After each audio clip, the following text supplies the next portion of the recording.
Elegance life style కు సరైన ఎంపిక మోకిలాలో sky side sky villas by Shri Dhanvi developers. అద్భుతమైన వ్యూతో ప్రత్యేకంగా రూపొందించిన duplex homes sky side Mokila.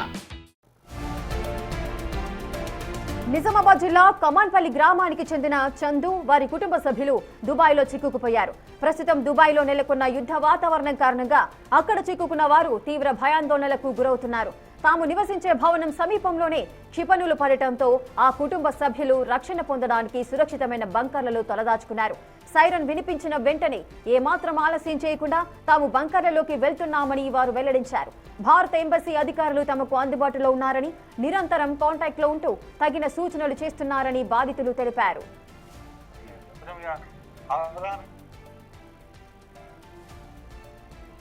అదే అక్కడ పరిస్థితి ఎట్లుంది ఏం కదా అనేది ఒకసారి అడుగుదాం. భయానకంగా ఏం లేదు, సైలెంట్ కామన్ వస్తుంది అన్న. ఓకే, ఇప్పుడు మీరు ఎక్కడ ఉంటున్నా? మీరు ఎక్కడ? మరి చేపూరు. ఓకే, అక్కడ చుట్టుపక్కల పరిస్థితులు ఉన్నాయన్నా? అంటే వాస్తవానికి నిజంగా భయంకరమైన పరిస్థితులు ఉన్నాయా కార్మికులకు కానీ మీకు కానీ? అంతా ఏం లేదు, అంతే ఏం లేదు. అన్ని షెల్టర్స్ ఉన్నాయి, బాంబ్ షెల్టర్స్ ఉన్నాయి. ట్యాంక్ బంకర కోసరికి అన్న అంత పెద్దగా భయపడుతుంది. మనం నెగ్లిజెన్స్ చేస్తే ఇబ్బంది అవుతుంది. బాంబు 90% కింద పడది. ఓకేనా, ఆ 10% కోసం కూడా వీళ్ళు సేఫ్టీ బంకర్స్ ఉంటాయి కాబట్టి ముందే అలర్ట్ వస్తుంది మనకు. అలర్ట్ వస్తుంది, సైరన్ వస్తుంది. మళ్ళీ బాంబు డిస్మెంటేషన్ కూడా మళ్ళీ చెప్తారు, ఓకే మీరు బంకర్ నుంచి బయట కేసం ఇసుకు వస్తాను లీవ్ ద బంకర్ అని చెప్పేసి సెక్యూరిటీ ఉంటుంది. అట్లే కొంచెం అవగాహన అయితే మనం జరుగుతుంది చక్కగా మనం అట్లా. అంత పెద్దగా అయితే కొత్త వాళ్ళు అంటే మన అంటే ఉమ్మడి జిల్లాలో మన ఉమ్మడి జిల్లాలో బాల్కొండ ఆర్మూర్ సంబంధించిన కార్మికులు ఎక్కువ ఉంటారు కదా, అక్కడ ఏమైనా ఇబ్బంది పడుతుంటారా? వాళ్ళ పరిస్థితి ఏందనేది. లేదు, అంత పెద్ద భయానకంగా అయితే ఏం లేదు. ఎందుకంటే మళ్ళీ ఉట్టి ఇప్పుడు మీరు వార్త చేస్తే అది ఇంకో పెద్ద స్ప్రెడ్ అయిపోతుంది. అంత పెద్ద ఏం ఇబ్బంది అయితే లేవు. కరెక్ట్ గా నేను గ్రూప్ ఉంటుంది మాకు ఇప్పటి కదా, అంత పెద్దగా అయితే లేదు భయానకంగా. మాకు నిన్న నుంచి అలర్ట్ వస్తుంది. మాకు నిన్న నుంచి చెప్తున్నారు, అంటే వారు ఉన్నది ప్రాబ్లం ఉంటుంది, కొంచెం అలర్ట్ ఉండండి, సైరన్ వస్తే బంకర్కి వెళ్ళిపోండి. ఓకేనా నిన్న నుంచే మాకు చెప్తున్నారు అట్లా. కంపెనీ కూడా మాకు చెప్తున్నాయి నిన్న నుంచే, ఓకేనా అలర్ట్ ఉండండి, కొంచెం వార్ స్టేషన్ అని చెప్పేసి. అంత పెద్దగా మళ్ళీ అక్కడ స్టేషన్ పడుతున్నాయి కదా, కానీ ఎంత పెద్ద డ్యామేజ్ ఏమైతే లేవు అట్లా. కొన్ని వేరే ఏరియాలో అట్లా. మన తెలుగు వాళ్ళు ఉన్న దగ్గర అయితే ఇప్పటికైతే ఏం లేదు స్టేషన్. అంటే ఉంటే చెప్పచ్చు, పర్వాలేదు లేదు. అట్లే సెక్యూరిటీ ఉంది, ప్రతి బిల్డింగ్ బంకర్ ఉంటది, సెక్యూరిటీ ఉంటుంది అట్లా. అందరు సెక్యూరిటీ ఉంటారు. మనం సేఫ్టీ చూసుకోవాలి. మనకు అన్ని మెసేజ్ వస్తాయి ఫోన్ కు, అలర్ట్ సైరన్ వస్తుంది. వెళ్ళిపోతే బంకాలకు ఇబ్బంది కాదు. మనము ఏమైతే లేకపోతే కొంచెం ఇబ్బంది అవుతుంది అట్లా. రైట్గా ప్రస్తుతం దుబాయ్లో నెలకొన్న యుద్ధ వాతావరణం కారణంగా అక్కడ చిక్కుకున్న వారైతే తీవ్ర భయాందోళనకైతే గురవుతున్నారు.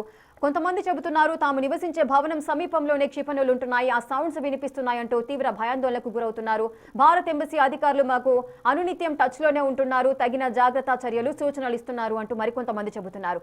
ప్రజెంట్ దుబాయ్లో ఉన్నటువంటి శంకర్ గౌడ్ మనతో పాటు ఫోన్ లైన్ లో సిద్ధంగా ఉన్నారు. ఒకసారి తనతో మాట్లాడదాం. అక్కడ పరిస్థితులు ఏ విధంగా ఉంది, యుద్ధ వాతావరణానికి సంబంధించిన అప్డేట్స్ ఏ విధంగా ఉన్నాయి, ఒకసారి శంకర్ గౌడ్ అడిగి తెలుసుకుందాం. శంకర్ గౌడ్ గారు నమస్తే అండి.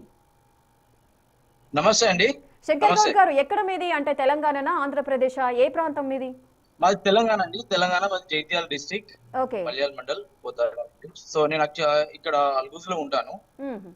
సో నిన్న మధ్యాహ్నం నుంచి వాస్తవంగానే బాంబుల దాడి అయితే జరుగుతుంది, కానీ ఇప్పటి వరకు అయితే ఎవరికి ఎటువంటి ప్రాణ నష్టం కానీ ఆస్తి నష్టం కానీ జరగట్లేదు.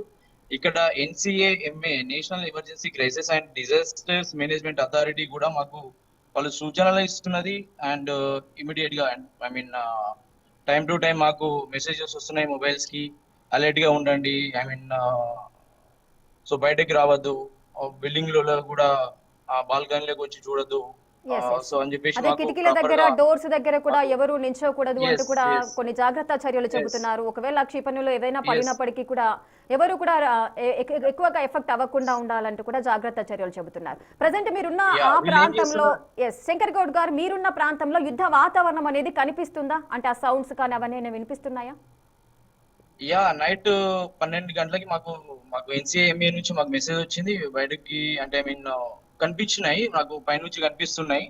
వాటిని పైన డిస్పోజ్ చేస్తున్నారు. డిస్పోజ్ చేసినప్పుడు కూడా వాటి శకలాలు కింద పడే అవకాశం ఉంది కాబట్టి అందుకోసం మాకు ప్రాపర్ గైడెన్స్ ఇస్తున్నారు, బయటకి రావద్దు, చూడొద్దు అని చెప్పేసి మాకు ఇస్తున్నారు. అంటే కనిపిస్తున్నాయి పైన చాలా పెద్ద పైకి కనిపిస్తున్నాయి, కానీ కింద పడడం అని ఇప్పటి వరకు అయితే మేము చూడలేదు. మేమున్న ప్లేస్ అయితే ప్రాపర్ గా సేఫ్ లోనే ఉన్నాం మేము. ఆ సౌండ్స్ ఏమైనా వినిపిస్తున్నాయా మీకు? అంటే ఎంత దూరంలో ఆ దాడి జరుగుతుంది? సౌండ్స్ పెద్ద పెద్ద సౌండ్స్ వస్తున్నాయి, అంటే పైన వస్తున్నాయి కాబట్టి సౌండ్ అయితే వినిపిస్తున్నాయి. అంటే పైన మనకు దాన్ని డిస్పోజ్ చేసిన విజువల్స్ కూడా మనము కనిపిస్తున్నాయి. ఎస్, మీరు ఎక్స్పెక్ట్ చేశారా దుబాయ్ పైన ఈ విధమైన ఇరాన్ దాడికి దిగుతుంది, సో మేము కూడా థ్రెట్ లో ఉన్నట్టుగా మీరు ఏమైనా ఎక్స్పెక్ట్ చేశారా అసలు దుబాయ్ ఈ విధంగా జరుగుతుంది అని? యాక్చువల్లీ నేను 15 ఇయర్స్ నుంచి నేను దుబాయ్ లో ఉంటున్నాను, కానీ 15 ఇయర్స్ నా గల్ఫ్ లైఫ్ లో ఎప్పుడు కూడా నేను ఇటువంటిది ఎక్స్పెక్ట్ చేయలేను. ఇమీడియట్ గా నిన్న మధ్యాహ్నం 1 గంట టైం నుంచి మాకు న్యూస్ రావడం జరిగింది. సో మేము అప్పటి నుంచి అలర్ట్ అయినాం. మేము ఎప్పుడు కూడా ఊహించలే ఇట్లా దాడులు జరుగుతాయి. అంటే ప్రక్కన దేశాలలో ఇరాన్, అమెరికా, లైక్ ఇజ్రాయెల్ అటువంటి దేశాలలో సో గొడవలు అయితే ఉంటాయి, చేస్తూ ఉంటాయి, కానీ దుబాయ్ లో ఇది ఫస్ట్ టైం నేను చూడడం. ఎస్, సో దుబాయ్ ఎయిర్పోర్ట్ ని కూడా అధికారులంతా కూడా క్లోజ్ చేసిన పరిస్థితులు అయితే నెలకొన్నాయి. సో చాలా రద్దీగా ఉంటుంది అంటారు. సాధారణంగా ఇరాన్ వాళ్ళు కూడా ప్రకటించిన సందర్భాలు, మేము ప్రజలపైన కాదు, మా ప్రతీకారం అనేది ఎవరైతే వారి యొక్క అధ్యక్షుని ఎవరైతే చంపారో వారిపైన, యుఎస్ బేస్లపైననే దాడులు అంటూ కూడా వారు ప్రకటించారు. కానీ సాధారణ ప్రజలపైన ఎందుకు దాడి చేస్తున్నారు అని మీరు భావిస్తున్నారు? మీరు అన్నట్టుగానే ఎయిర్పోర్ట్స్ అన్ని క్లోజ్ చేసి ఉన్నాయి. ప్రపంచంలో అతిపెద్ద ఎత్తైన భవనం బుర్జ్ ఖలీఫా కూడా నిన్న మధ్యాహ్నం నుంచి క్లోజ్ చేసిండ్రు. అక్కడికి ఎవరిని రానివ్వట్లేదు.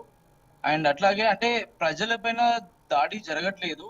మీరు అన్నట్టుగానే యుఎస్ ఆర్మీ ఎక్కడైతుందో వాటిని బేస్ చేసుకొని ఇది క్షిపణుల దాడి అనేది జరుగుతుంది. ఎస్, అంటే దుబాయ్ ఎయిర్పోర్ట్ పైన కొంత భాగం, లోపలి భాగం దెబ్బతింది అని మనకు వార్తలు కూడా వస్తున్నాయి. సో అంటే ఎయిర్పోర్ట్ కాబట్టి ప్రజలంతా కూడా అందులో ఉంటారు కదా, సో ఎవరికైనా గాయాలయ్యాయా? అంటే మీకు తెలిసిన వాళ్ళకి సంబంధించి ఏమైనా ఇన్ఫర్మేషన్ ఉందా? ఇప్పటి వరకు అయితే ప్రెసెంట్ అయితే గాయాలేం కాలేదు. అంటే బాంబులు పడుతున్నాయి, చేస్తున్నాయి, కానీ ఇప్పటి వరకు ప్రాణ నష్టం, ఆస్తి నష్టం కానీ ఇప్పటి వరకు అయితే ఏం జరగలేదు. So we are all safe.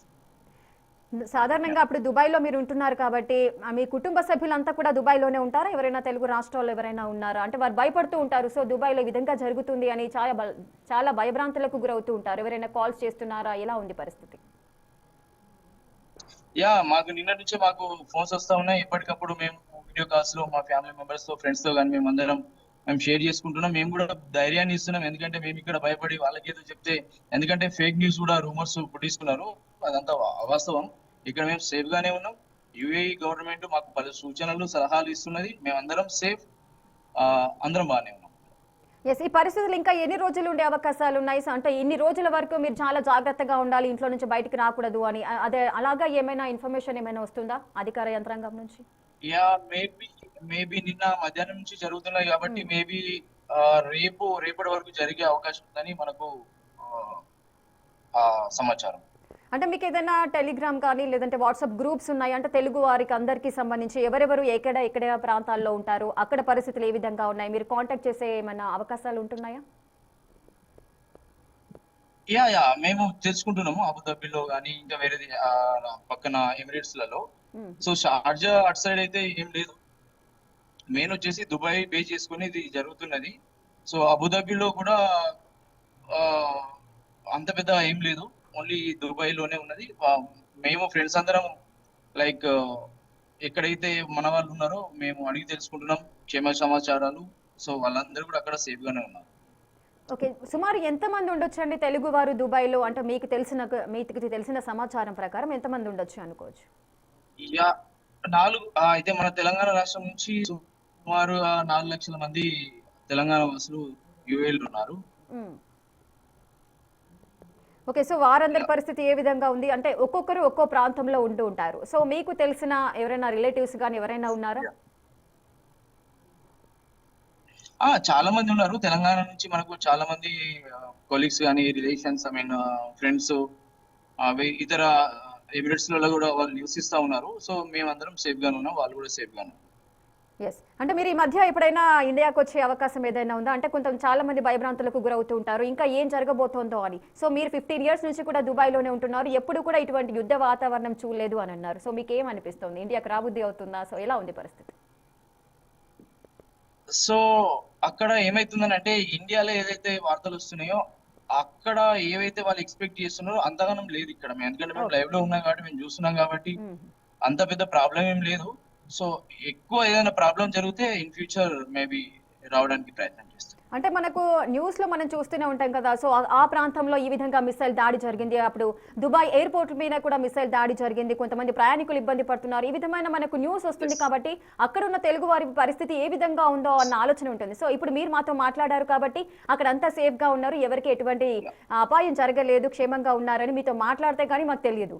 So చాలా థ్యాంక్స్ అండి శంకర్ గౌడ్ గారు, మీ టైంని మాకు కేటాయించి అక్కడ సిచ్యువేషన్ ఏ విధంగా ఉందో మాకు ఎక్స్ప్లెయిన్ చేశారు. Thank you so much. Right, చూస్తున్నారు కదా, అటు శంకర్ గౌడ్ గారు దుబాయ్ నుంచి కూడా మాట్లాడడం జరిగింది. అక్కడ అంత భయపడాల్సిన అవసరం లేదు, అక్కడక్కడ జరుగుతున్నాయి, కాకపోతే మాకు సౌండ్స్ అవి వినిపిస్తున్నాయి. మేమున్న ప్రాంతంలో అయితే అంత పెద్ద ప్రమాదం అయితే లేదు, మాకు అధికారులందరూ కూడా టచ్లోనే ఉంటున్నారు. నిన్న మధ్యాహ్నం నుంచి కూడా ఎంబసీ నుంచి మాకు పలు సలహాలు సూచనలు వస్తున్నాయి, అందరూ కూడా చాలా సపోర్ట్ చేస్తున్నారు, ఎవరు కూడా బయటికి రాకూడదు, అందరూ ఇళ్లలోనే ఉండాలి అంటూ కూడా తగిన జాగ్రత్త చర్యలు కూడా చెబుతున్నారు. మాకు అనునిత్యం వారు గైడెన్స్ ఇస్తున్నారు, ఎటువంటి అపాయం అయితే లేదు ఇక్కడ అంటూ కూడా శంకర్ గౌడ్ చెప్తున్న పరిస్థితి మనం చూస్తున్నాము. అతను తెలంగాణ వాసి అని కూడా చెబుతున్నారు. సో ఈ విధంగా అటు నిజామాబాద్ జిల్లా కమాన్పల్లి వారికి చెందిన కొంతమంది, అటు చందు వారి కుటుంబ సభ్యులు, ఈ విధంగా ఎవరెవరైతే దుబాయ్లో ఉంటున్నారో వారి కుటుంబ సభ్యులంతా కూడా ఒక రకమైన ఆందోళన అయితే వ్యక్తం చేస్తున్నారు. ఎందుకంటే మనము చూస్తూనే ఉన్నాము, అటు అమెరికా ఇజ్రాయెల్ రెండు సంయుక్తంగా అటు ఇరాన్ పై దాడి చేయడము, అటు ఇరాన్కి సంబంధించిన ఇరాన్కి సంబంధించిన ఖమనీని అంతం చేయడము, ఆ తర్వాత ఇరాన్ మళ్ళీ ప్రతీకార దాడులకు దిగడము, ఎవరైతే ఇరాన్కి అమెరికాకి సపోర్ట్ చేస్తున్నారో వారికి మళ్ళీ ప్రతీకార దాడులతో అటు దుబాయ్ ఎయిర్పోర్ట్ పైన అటాక్ చేయడము. సో ఇవన్నీ ఈ ఇన్సిడెంట్స్ అన్ని చూశాక తెలుగు ప్రజలంతా భయాందోళనకైతే గురవుతున్న పరిస్థితి అయితే నెలకొన్నాయి. ప్రజెంట్ మీరు బిగ్ టీవీ స్క్రీన్ పైన చూడొచ్చు, అటు ఖతార్లో ఏ విధమైన పరిస్థితి నెలకొందో కూడా మీకు కనిపిస్తూనే ఉంది. అటు ఎయిర్పోర్ట్లో అంటే దుబాయ్ ఎయిర్పోర్ట్ పైన కూడా మిసైల్స్ దాడి జరిగింది, లోపల భాగం కొంతవరకు ధ్వంసమైన పరిస్థితి నెలకొన్నాయి అని కూడా చెప్పారు. సో ఆ నేపథ్యంలో ప్రయాణికులందరినీ కూడా ఎయిర్లైన్స్ ఏవైతే ఉన్నాయో అవన్నీ కూడా క్లోజ్ చేశారు, దుబాయ్ ఎయిర్పోర్ట్ ని కూడా క్లోజ్ చేసిన పరిస్థితి నెలకొన్నాయి. ఈ నేపథ్యంలో అక్కడికి చేరుకున్న ప్రయాణికులంతా కూడా ఎక్కడో వెళ్లాలో తెలియక ఏం చేయాలో తెలియని పరిస్థితులలో వారంతా కూడా అక్కడ కూర్చున్న పరిస్థితులను కూడా ఇందాక మనం చూసాము. ప్రయాణికులంతా కూడా ఎదురు చూస్తూ ఉన్నారు, వారికి ఏదైనా సహాయ సహకారాలు అందుతాయా లేదా అనేది, సో ఫర్దర్ గా ఏం జరగబోతోంది అనేది తెలియాల్సిన పరిస్థితులు నెలకొన్నాయి.